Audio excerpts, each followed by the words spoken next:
Hey y'all, welcome to Hope Ignited. I'm Ashley. And I'm Kevin. Today, we are going to be talking about our favorite moments from season 2. We are really looking forward to that.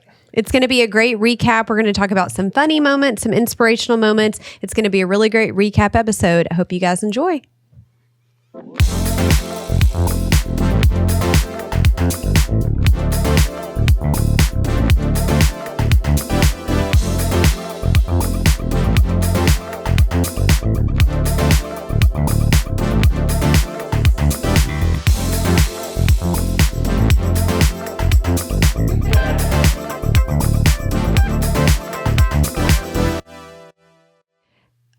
I am so excited about this episode. I think it's a really unique opportunity, not only for people to learn some of our favorite moments from season 2, which, by the way, was 15 episodes. Yeah. That's quick. Incredible. It was so fast. I mean, probably over the span of a year or so, really looking back. But the incredible thing is the caliber of guests that we had, but also the audience fan interaction. We have so many fans. Our moms are still watching, so we appreciate our moms watching. Moms.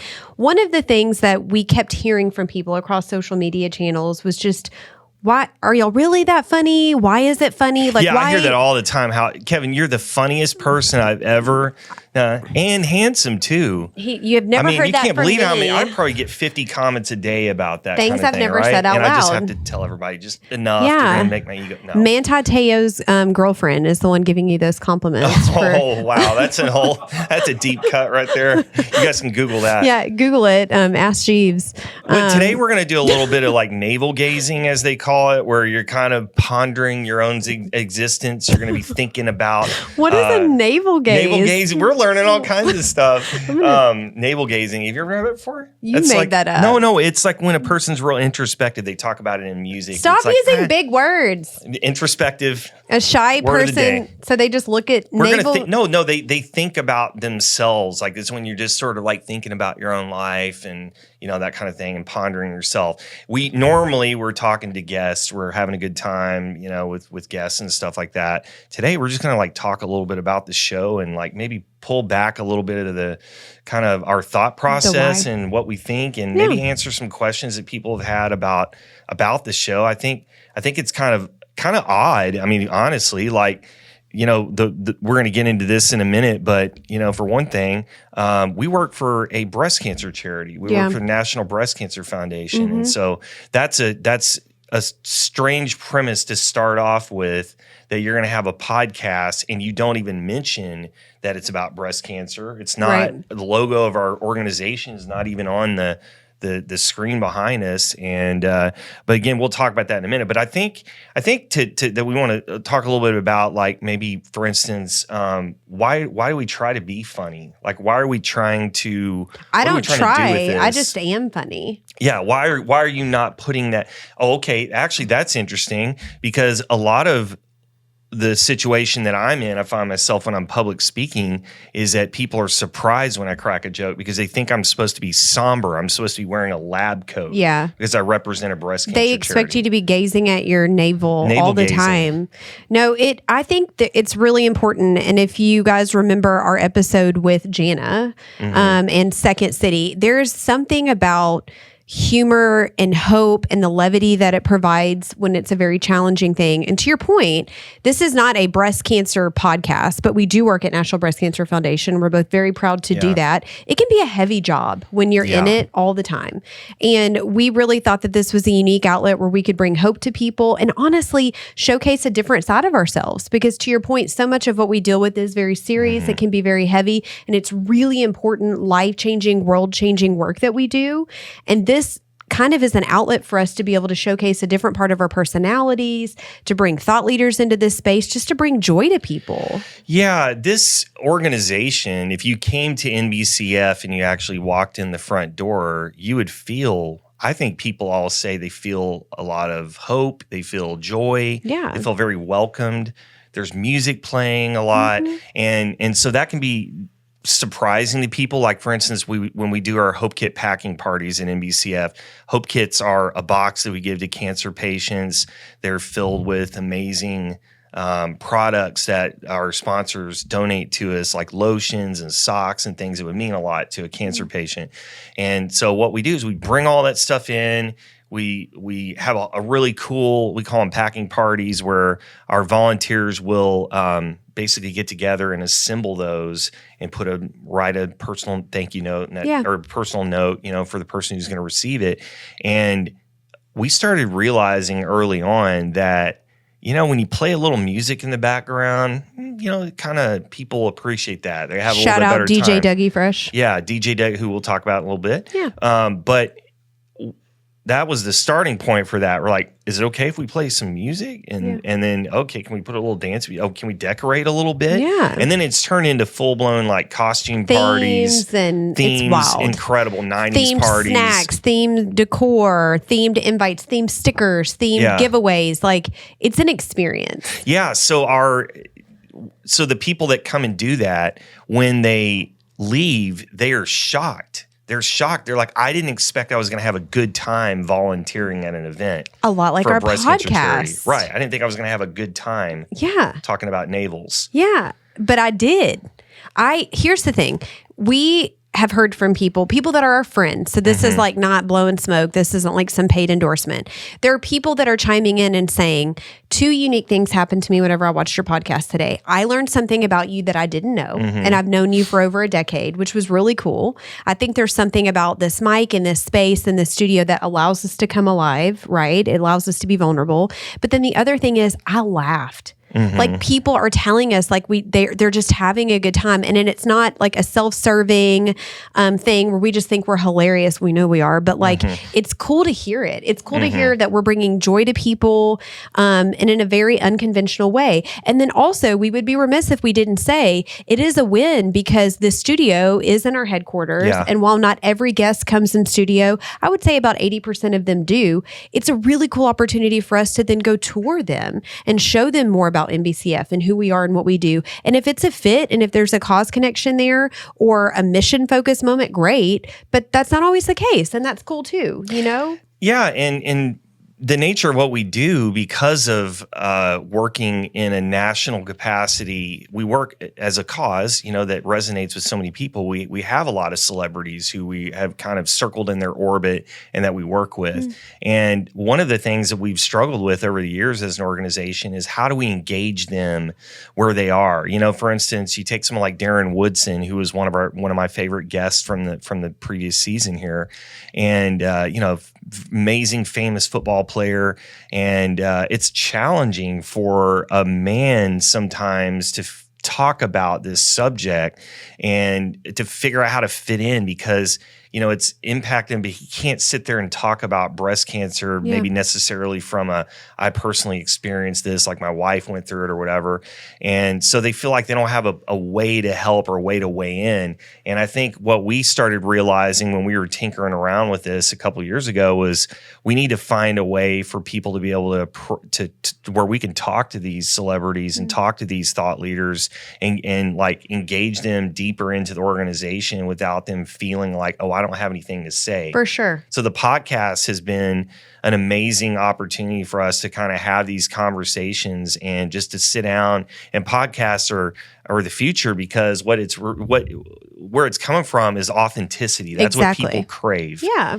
They are craving honest conversations, and it's so different than the way it used to be where everyone had to put this corporate polished kind of everything you said had to be a certain way. And now people demand that CEOs and organizations are just honest with them about stuff. It's also our best work. If you go back and you watch episodes when we're unscripted, you'll see notes in front of us, but it's a bullets, like an right? outline. It's not a script. We're not trying to plan ahead for what we're going to say. When we're just our honest, vulnerable selves, it's our best selves. Yeah. And one kind of cool peek behind the curtain, I think a lot of what we hope today was be able to share with you guys some things about, the podcast that you don't know. When we prep our guests, we always say to them, don't feel like you have to talk about breast cancer at all. Yeah. But if for whatever reason it came up naturally, cool, feel free to go there. And it's just been so cool. There have been a lot of moments where our guests have said something and we're like, we had no idea you even had a cause connection. Yeah. We had no idea that breast cancer was even going to come up. And so I'm just really proud of this season. I think that there were episodes where I cried. There were episodes where I laughed till I cried. I'm really proud of it. Yeah. We worked really hard. We went into this, like, I'm so glad you said this, because we went into this season saying we are intentionally not going to force the topic of cancer. Yeah.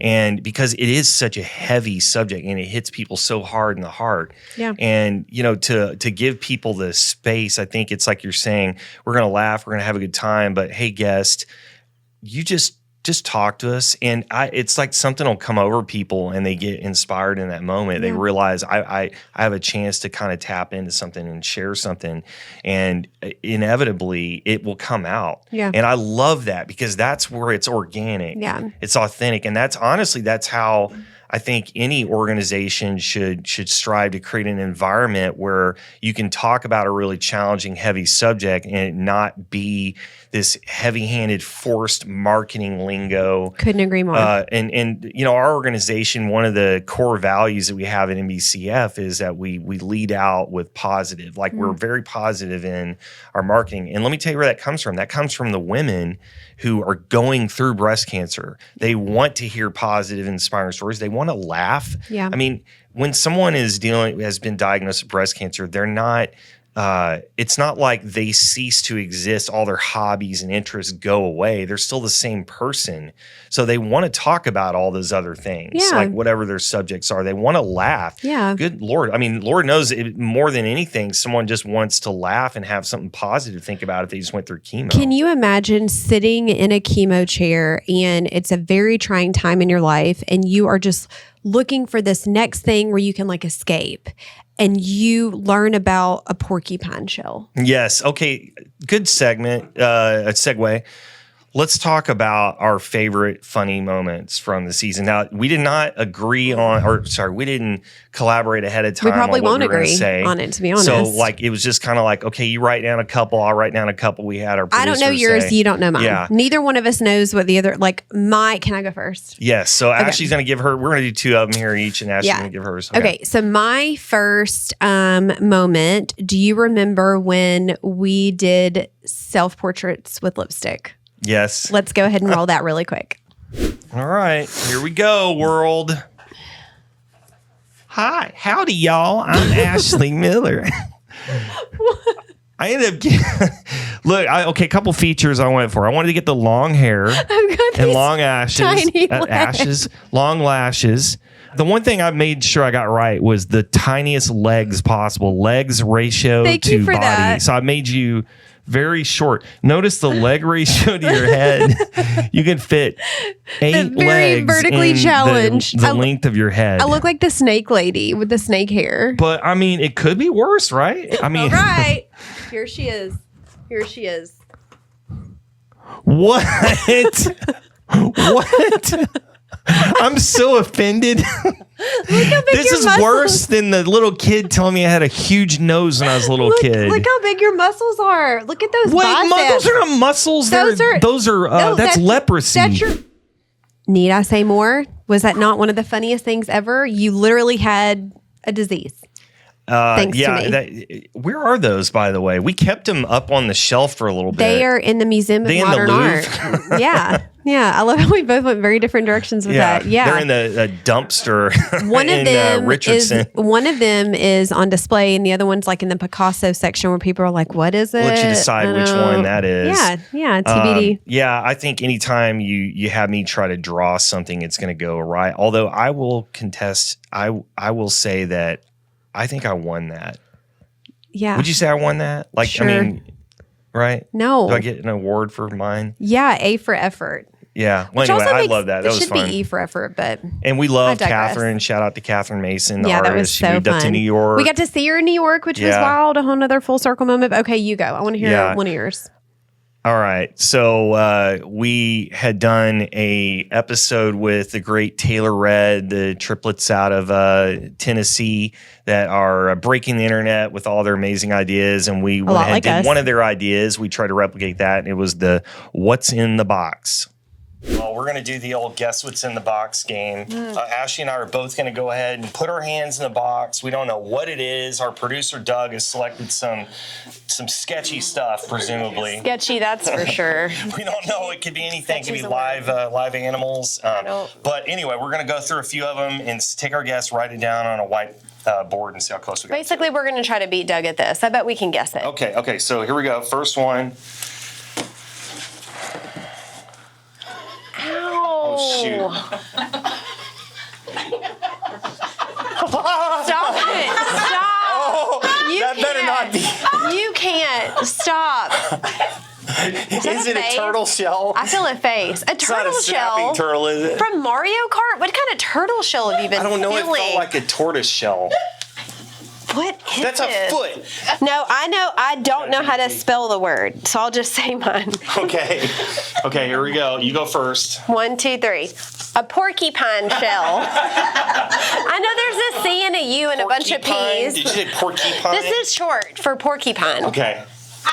This is like, oh, I know what this is. I know what it is. Yes! I'm right. Ramen. Oh, shoot. It's licking me. It's moving. What the heck? You wouldn't put anything but a sweet dog or cat, would you? It might. This has got to be a dog. This has got to be a dog. Oh, please, Lord, let it be a dog. It's sweet, whatever it is, until it bites my hand off. It could be rabid. Okay, write it down. You're going to write it down? Yeah, Why don't you just say down. what animal you think it is? I'm just going to write it down. I want to keep holding it. Dog. It's dog. Who's dog? Dog. Oh, you're so sweet. Hi. It's our producer, Doug. It's Sheila E. This is our producer's dog. Hi, I'm so sorry you got caught up in our entertainment antics. She didn't have a bath. We hope you had fun. We expect this to go viral, just like Taylor Red, right? Yes, Because it's that easy. I mean, I'm still picking ramen out of my hair. There was a lot in the box. Look, porcupine, that's not even fair. Nobody right now spell porcupine. The reason that's my favorite segment is because that's her new nickname now is Porcupine. Next tattoo. Can you spell porcupine? Porcupine. How you spell it? No, or the right way. Porcupine. Porcupine. Whatever. Yeah. That's probably not How do you spell right. barbecue? BBQ. Okay, well that makes sense. But my favorite was Sheila E., who for real is the mascot now. Yeah. In the studio. Some Sheila E. swag. The part where like you thought a decorative turtle, but it was like your spiky foot. Yeah, well it was that I was grabbing the back end of the deer and I didn't go over towards rump. your end. Your foot's a lot like a deer rump. That's what we learned from that. Go back and watch the whole thing if you haven't. It was good. You know, it was really fun, but we had a good time with that. Okay, what's next for you? Okay, so my next one, and this is by far the one that I've laughed the hardest at, probably peed a little bit because it was so good. We have to show the clip of you naming the NASCAR drivers. Oh my gosh. Like name as many race car drivers as possible. Yeah. I was a little cocky, admittedly, a minute ago when she came up with the idea a minute ago. This guy. It shows you how much we prepare. Yeah, right. But she's like, yeah, maybe we could name race car drivers. And I go, you're going to get nailed on that. This is and gonna then be good. She's like, oh yeah? So I actually wonder what pocket of racers you know. So we're gonna take a minute and see how many we can. And our name. producer's keeping time. Yeah. So we will have 1 minute on the clock. We're gonna get a countdown, and then what we'll do when we're done is go through our list to see who had the most. And I know that I'm gonna win, so I can't wait. Oh, okay, we'll see. And the race. So we have our little whiteboards and we have our black pens, and we're about to dig in here. Yeah, so let's here we go. Okay, let us know. Ready? Mm-hmm. Go. Shoot. Does it need to be first and last name? It's something that's recognizable. Oh my gosh. I'm completely blank. You forget where I'm from. Wow, I'm just blanked out on. I sure didn't. If you're listening, I'm winning. 30 seconds. I'm sweating. You were already sweating before this, though. Ooh. I'm listing the cutest ones last for some reason. I don't really know why. 15 seconds. Not me. Wow, yeah, this is really bad, guys. I'm completely blank. I've collapsed. This is like Scatter Boys or something. 5 seconds? 5 seconds. 3, 2, 1. Okay. It's over. This is the worst I've ever done. I got so much pressure on me. Before, I want to know how many you have. Is it? Wait, no, don't say it all. Don't say it all up. We're going to say it at the same time. This is the worst. I'm so humiliated. Okay, at the same time, say how many you have. 1, 2. This guy. One job. I have 12. Okay, go ahead. I have 12. I have 5. I collapsed. My brain did this thing where it started saying, "You're a failure.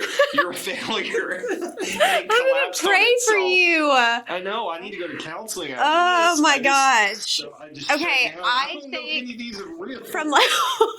from a sympathy Okay. vote, maybe you should Let's go just first. go 1 for 1. Let's go. I'm sweating. Okay. Now. Let's go 1 for 1. Okay, maybe I should go first since I have more. Okay. Mark Martin. Okay, that's good. Camry.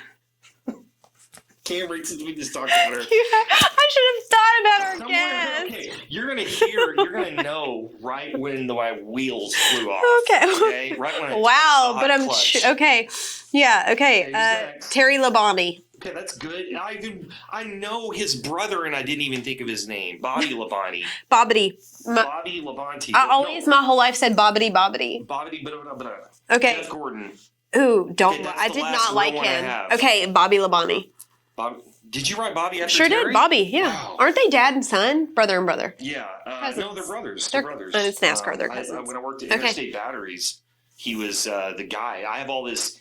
When I worked at Interstate Batteries a long time ago as a financial analyst. That was before or after Red Lobster? After, believe it or not. During. And they used to give us all this race gear. So Yeah. I still have like these bags. I have a beach towel. Can from I have Interstate one? Batteries. I don't know. Maybe. Clearly, I'm a they're bigger like race fan 25 than years you are, old, so- if you really want like a nasty.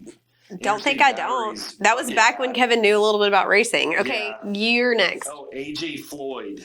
Ooh, that's a good one. No, I made that up.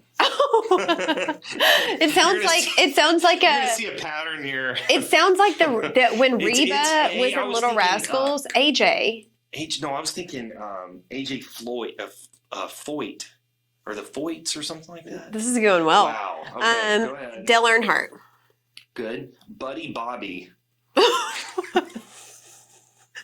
What is that even? I don't know. That was Bobby Labonte. It's a string of just names. Like, Yeah, it's just insulting. okay, are you done? No, Okay, go ahead. I got 2 more. Dale Earnhart Jr. Okay, Keep it in the amazing, family. amazing. Yeah. Jim Bob Smith. I went to high school with that guy. That sounds like a country music song. It does. Okay, Oh. what else you got? Bubba Wallace. This is my last one. Stan. Couldn't even think of a name. I'm still so ashamed of that. There's a I'm game. so proud of myself. Like, you want to talk about like the greatest, most profound redneck of all time? I could have kept going. This was when she told me afterwards that she had the hood of a NASCAR in her didn't- living room. That's fine. We didn't say it on air Her until mom now. was a super fan. It's growing fine. up. Yeah. I mean, I'm sorry. I got really cocky on that. I went in before that segment and I was like, oh, I got this. And what's that game? I think it's like Balderdash or something where you got to just like string off a bunch of names of something. Yeah. And, get 25 names of something or whatever. Like, they give you a category. Maybe it's categories. I don't know. But Categories, Balderdash. wait, tell me you've one heard or of the these for other. navel gazing. But I did not. I'm telling you the truth. I could not remember. Like my brain went completely blank. I'm good at stuff when the like clock that. turned on. And normally I'm pretty good at that, but you smoked me. I did smoke you. I left you in the dust. That cracked me up. I That know. absolutely cracked me up. Like the names that you came up with, like I will never ever. And the fact that your mind didn't go Mario Kart. Like Yeah. you play video games, I like you know. enjoy e-gaming, like that really blew my mind. All the NASCAR guys, I met Neither one Danica of us- Patrick and didn't even name her. Yeah, neither one What of in us the even world? went F1. which is weird. F1, I could see That's Lando what I'm and all this saying. guy. Yeah, man. Oh my gosh. That was crazy. Anyway, Okay, I want to know I your. beat myself up. I've been driving in the car and I'm like, why couldn't I think of anything? I've like can't win them all. Flagellated myself. Hey, here's the Ashley. thing. Let me tell you something right now. If you're not first, you're last. Yes. And what do I do with my hands? Okay. Speaking of hands, that was a good segue. This is weird. Probably my favorite moment, even though I don't know if it translated to the audience or not, but it just made me laugh. I'm still laughing about it. Was the intro to Jana Bernard's episode where Ashley and I were just literally like, what do we do? Oh no, we need to come up with something kind of funny or whatever. And I looked in my closet and found the little tiny hand shoe spoon. And then Ashley, and I talked to her about it, and Ashley goes, oh, I guess I'll just grab my daughter's jacket and put that on. So roll the tape. I'm getting hot though under the lights. Thank you. Some of us are wearing 12 layers and we're also very hot. Just getting a little, let me just adjust the microphone here. Anyway. What is that? My hand, the one God gave me. What's going on? So weird. Will you scratch my back with it? I don't feel good. Can I scratch through the vinyl? Listen, I've got these tiny hands. Well, I got one of it. I mean, I got made fun of a lot in high school for this. Okay, like this is, it's like we all have a cross to bear, but I just roll with it. So anyway, let me just adjust the microphone here real quick. Can I just tell you that Finley will never be able to wear that jacket again because all of the armpits are ripped out of it? It was, I mean, the funniest part about that whole thing was before we started taping when I had worked really hard to get my hand, to get the little hand in the sweater sleeve and tied up. And I needed someone. We didn't have anyone in the studio at that moment. I needed someone to cinch the sweater sleeve around the shoe spoon. And I was trying to help you, and I'm Ashley literally couldn't move her arms, so she was the T-Rex, and she was trying to reach over. And I just remember hearing the vinyl squeaking as she was trying to reach over like this to help. The ripping of the seams. Yeah, as you poor destroyed Finn. your daughter's jacket. That was terrible. She'll never have a raincoat again. We had a good time with that. It was so good, and I feel like it was just so cool because that was before we even really had the opportunity to do the comedy show. And then here's a cool behind the scenes. So then we get to New York City, we do the show at Second City. And when we got done, people really thought I was funny. Yes. It meant so much to me because I think I just talk and I don't have a filter. But it meant so much to me. People are like, you should come back next year and do a segment. This was again, we were at Second City in New York, which is the farm league for Saturday Night Live cast D-League, members. G-League. Yeah. And I mean, it doesn't get any bigger than this. Mm-hmm. And, you walk in and it's just like all these famous people on the walls and stuff and the stage. And so it's a comedy show with huge celebrity comedians. Typically improv. Yeah. And then Ashley has to Ashley and a couple of us, Becca Epperly and I went up there on the stage, but Ashley was the one who's going to talk on behalf of MECF. And we go up on the stage. And so again, she's just followed two Netflix comedians, and she gets up there and then she just laid out this amazing callback zinger that got the audience immediately laughing. And honestly, Ashley, you were funnier. I really would say that you're funnier than half the comedians, at least. There were a couple that were pretty good, but Ashley killed it. That meant a lot to me. That was a really cool moment. And then they were like, you're funny. You should do this. And that was very validating. Because we think it's fun to do it in here, but to be on a stage like that was really meaningful. Okay, any honorable mentions before we get into inspirational? I mean, there were just okay, roasting. What? Okay. Our favorite thing is to roast each other. I do love roasting each other. We will have to show some of our favorite roast moments. I do think that would be worthy. I also would love to give honorable mention to when I dunked the ball and you just see this hairy arm holding me up, and it's struggling because it's holding up a lot of weight, and I'm sweating and I'm dying inside. And then the worst part about that entire thing is we did a montage on social. We were vote for your favorite photos ever of the season. And everybody, our celebrities, our influencers, people with a mass following are I love the one of you dunking with your man. I was come on. Yeah. We went to some little dumpy, outdoor court. We got a tetanus shot when we were done. Yeah, and we get the ladder, and Ashley's like, "You want me to get up there?" And they didn't know I was afraid of heights. Out. People hadn't. She was legitimately y'all are terrified. like, it's like a 5.5 foot ladder, and I'm like, I'm 5 feet tall on a good day. Like 8 anything times above taller than that. your height. Yeah, I had a nosebleed doing that segment. It was so high up there. Pretty crazy. But we had a good time with that. That definitely was one of the funniest things. Yeah, it's the hairy arm for me. No, but like going back to the roasting thing, like that was one thing that we were going to talk about in a second was we give each other a hard time.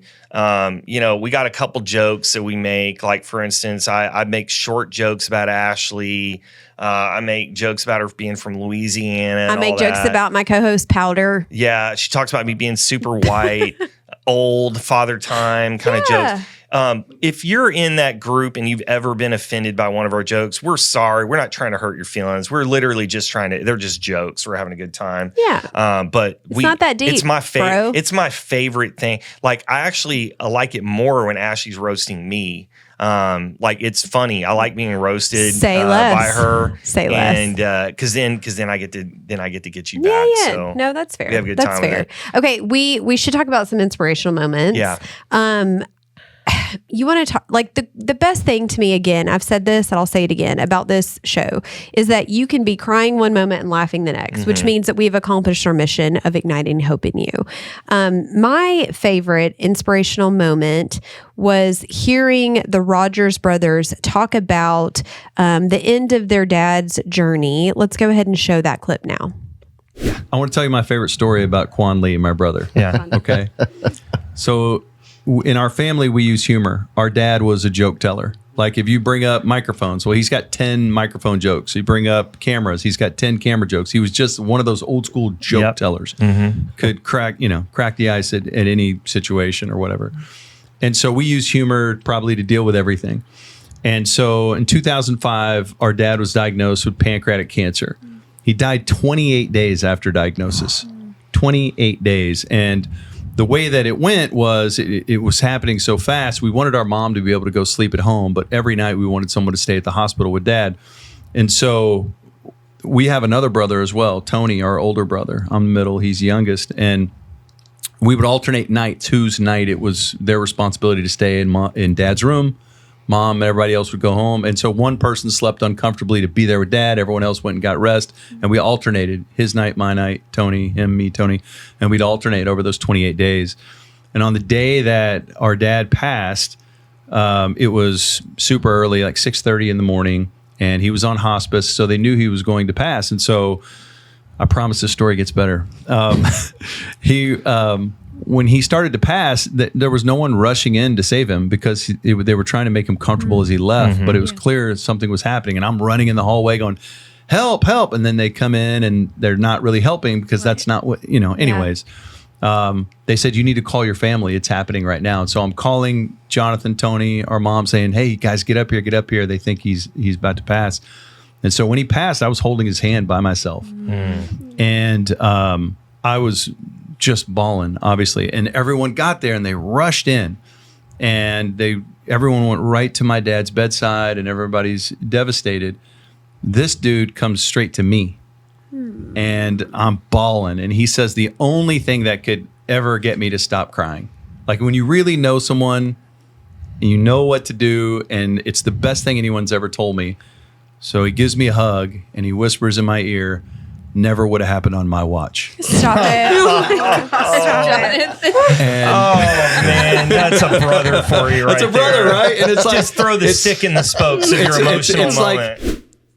Okay, what a special moment that clearly neither of us saw coming. It was so powerful. It was so heavy. But I think what made it so perfect, I remember you saying, I saw me in that, and you and I immediately both had these stories of kind of when we were going through the same things with when I lost my stepdad, when you lost your dad, of just how levity was important in that moment.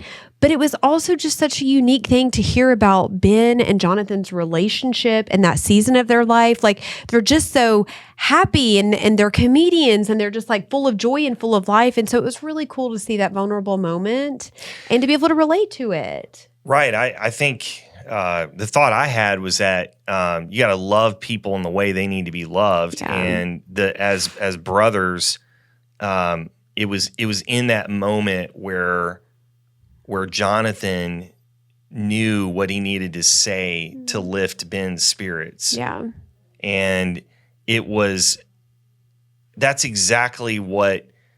That's honestly, to me, that's what being a brother is. Or being a really close, or being a friend is like finding the moment where you know exactly what to say that's going to make them feel great, because it's not the same for someone else. Someone else could be horribly offended by it or whatever, but it just shows you when you get it right, when you know someone and someone really knows you and it hits the mark like that, it can be like life-changing. And that was one of the things that helped him to heal a lot. So anyway, I was deeply inspired by that too. I thought that was one of the cool stories. It's that moment of like, y'all have all been in that situation where like somebody has described you in front of you, or like they've introduced you to somebody else.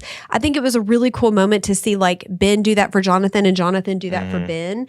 But honestly, Jonathan is like doing so much work with like the day-to-day and the behind the scenes and doesn't always get the love and attention, right? So it was just a really cool moment to see like one brother describe another brother. I loved it. What was your favorite inspirational moment? Well, I referenced this earlier about Darren Woodson. Darren was one of my heroes, definitely, when I was a teenager. It's not like he's, 50 years older than me. He's just a few years older than me. But when I was a teenager and the Cowboys were good, it's that long ago when they were good, by the way. 28 years, but who's counting? 28 years. But anyway, Darren, when I never knew. I guess I just assumed about him that he just kind of, because he was always really smart. He had this reputation for being super smart and a real leader. And I guess I just always assumed he was that way. I figured he would have been like an honor roll student and whatever else. To his story, where he's talking about growing up in a really tough neighborhood and struggling with his academics. So we'll roll a minute of that here.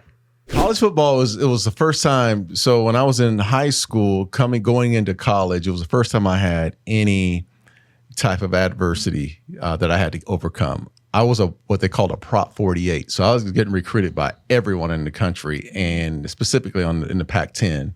But my grades in my junior, senior year were so bad that I was not focused, that when I was going to go into college, they had to put me in as a Prop 48. So Prop 48 back then meant that I could not play on the field. I had to sit out my first year and go to school, get my grades right, and then I could play my second year, which to me was, I talk about adversity and hardships and things that I've had to deal with in my life.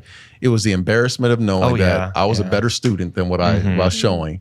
And I just wasn't giving any effort. Like, you're not a dumb jock, right? Exactly. You probably looking at yourself. That's what I was hearing all the time. Yeah. Like from friends, family. Oh, you're just a dumb jock. You can't even do A, B, C, and D, right? And I knew better than that. So I got my first year at Arizona. So that's why I chose Arizona State, based on I was going to be a Prop 48. I was going to commit to USC, but I ended up going to Arizona State. I knew I was going to be close to family in that first year.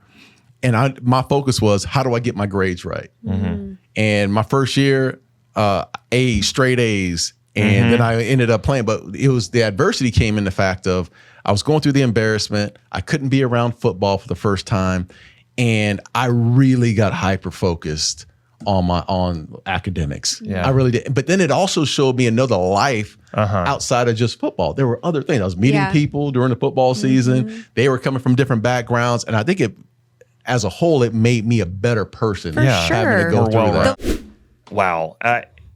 That meant so much to me, because I think it's this thing where you assume that someone is a certain way and that they've always had it that way, and that's just who they are. And then you kind of hear that, like what Darren went through and what he became as a man, and you realize it was the adversity and it was the hard stuff and how he overcame that made him who he is. That's what gave him that gift. That was one of those moments for both of us. I remember us feeling it in that moment, and he walked out and we were both like, what a moment that we both just got to sit beside him, be in his presence and hear that. Like I felt like I could like run faster and jump higher after spending that time with him that day.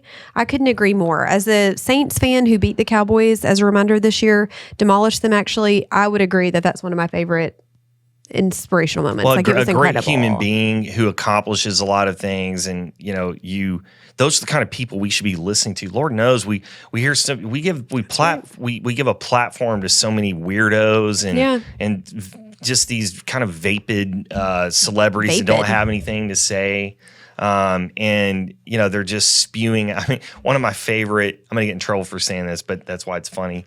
One of my favorite stories was this guy, a biographer who had interviewed Celine Dion, and he was ghostwriting her autobiography, and he's talking to her, and he didn't have great things to say about her. She's a great singer. I'm sure she's a nice person and stuff, but basically he was saying she had nothing to say. Like her book did not have any wisdom or anything. Oh, that's sad. No, but listen. So he said writing, spending time with her and writing her book was like swimming through a sea of banality in which I could find no shore.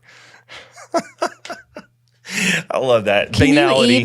Can you even There's imagine another word of if the day. somebody said that about you? No, anyway, I thought that was kind of funny, but are you a Celine Dion fan? Did I just tap into something deep? No, I mean, like, I cried when I saw her at the Olympics, right? Like, I've had this moment of like, oh yeah, look at, like, she's going through this terrible illness and look at what she's able to accomplish. Is she going through an illness? Sure right now? is, yeah. Oh, great. A baneless sea of nothing. Great. Okay, now I'm the bad guy. It's fine though. My only other honorable mention that I will say, because I do want to wrap here quickly, but was just the thing that we didn't see coming from this season is we had an opportunity to have so many guests on the show that were maybe going through difficult seasons or trying times. And we didn't know that before we booked them. They came into the studio. They shared these very powerful, raw moments. The emotions that you saw were very real. And honestly, in a couple of instances, in the time before even the episodes were released, maybe the people that they talked about had passed. And one of the things that we were able to do on the show that I'm so proud of, and we've heard from those guests specifically, was to create a legacy and to create this pocket and this memory, this moment where they can go back and watch it and remember who they were and how they felt in that moment when they did have time with that individual and they were speaking about it like they were there, because they were. And they have told us several times. In fact, one of our highest viewed episodes of all time was one of our great friends, Meg, talking about her mom in real time and the journey that she was going through with breast cancer. And it's just such a beautiful episode to go back and watch because the hope is real, and I'm just so proud of that. I mean, those are things like you don't set out and have a goal for that, but look what we've done for people. Like, it's so much bigger than the jokes, and I think I even underestimate that sometimes of just how powerful the podcast can be. And I'll tell you, there's a lot of people that work hard to make the podcast happen that don't always get the beautiful screen time like we do. And I wanted to take a moment just to shout them out because we love them. It was an incredible season 2.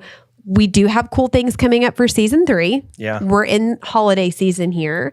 But let's just take a really quick moment to talk about some of the people that make Hope Ignited so spectacular. Our producer, Jordan, and by default, Wyme. We love you guys. Thank you for everything that you do and putting up with us and tolerating us and just how fantastic you make the show. Absolutely. Thank you guys. And producer Doug, he's been on once or twice. Hairy arm Doug. We pulled him in. Doug was the one that he has a normal amount of hair on his arm, I would say. I feel fairly normal. We'll have to see it. Prove it. Yeah. Compared to me, I mean, I am hairless. Like, I mean, well, it's not hairless. It's just you can't even see it. It's like that weird thin. cat in Austin Powers. We've added a couple new team members, Ellie and Jana. Yes. They're killing it. It's been so much fun to work with them. I mean, and Holly, our social media and team. Sarah, I mean, they literally are just doing an amazing job at helping us promote and innovate and like dream big. They cast vision for it. Terrell and Jameer. Yeah. You want to talk about Those are video guys. editing pros. Like their turnaround time is insane. Audio video guys. We also would be remiss when you look at our beautiful studio if we didn't thank Melanie and Kaylee. Yeah, thank you, girls. Design and technical issues. I mean, they work harder than anybody I know. Literally built the wooden set behind Painted us. it. Yeah. I mean, hand assembled it. Noah's Ark, what? They cut a tree down in Bolivian rosewood. Any minute now, a pea stub's going to fly in and like give us a message. It's pretty incredible what they were able to do. But here's the thing. What the heck did that mean? I was saying it's like... What? That's like my Celine Dion moment where I just ran us into the. Oh yeah, Kevin, you mean the lady that has a life-threatening illness that you didn't know about that you're just stomping on her? Like if you build it, they will come. That's what I was getting at. Okay, yeah. 2 by 2. Do you want to draw? You want to draw the analogy so we two understand? Animals, 2 of a kind, right here. We love you guys. We love this season. We hope that you loved it too. We want to hear from you. Season 3 is right around the corner. We're gonna make sure that we end during this holiday season with some really fun holiday episodes coming up.